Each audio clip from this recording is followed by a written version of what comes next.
বেণীমাধব, বেণীমাধব, তোমার বাড়ি যাব।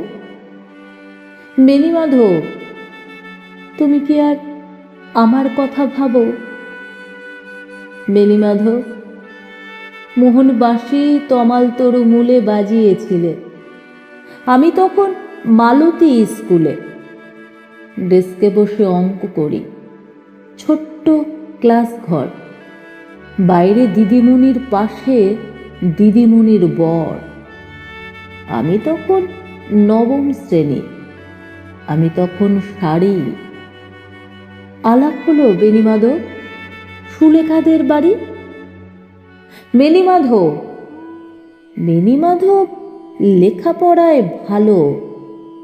শহর থেকে বেড়াতে এলে আমার রং কালো। তোমায় দেখে এক দৌড়ে পালিয়ে গেছি ঘরে।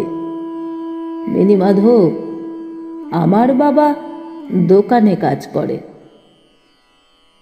কুঞ্জে অলি গুঞ্জে তবু ফুটছে মঞ্জুরি। সন্ধেবেলা পড়তে বসে অঙ্কে ভুল করি। আমি তখন নবম শ্রেণী, আমি তখন 16। ব্রিজের ধারে বেণীমাধব লুকিয়ে দেখা হলো। বেণীমাধব, বেণীমাধব, এতদিনের পরে সত্যি বলো, সেসব কথা এখনো মনে পড়ে?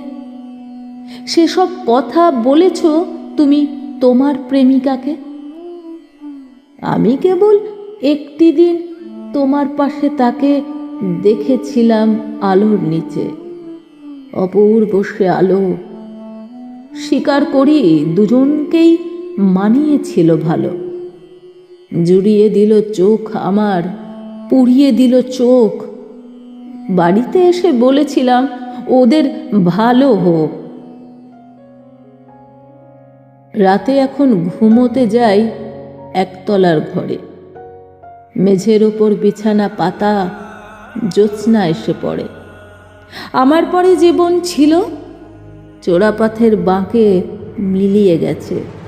জানি না আজ কার সঙ্গে থাকে। আজ জুটেছে, কাল কি হবে, কালের ঘরে শনি। আমি এখন এই পাড়ায় সেলাই দিদিমণি। তবু আগুন, বেণীমাধব, আগুন জ্বলে কই? কেমন হবে আমিও যদি নষ্ট মেয়ে হই?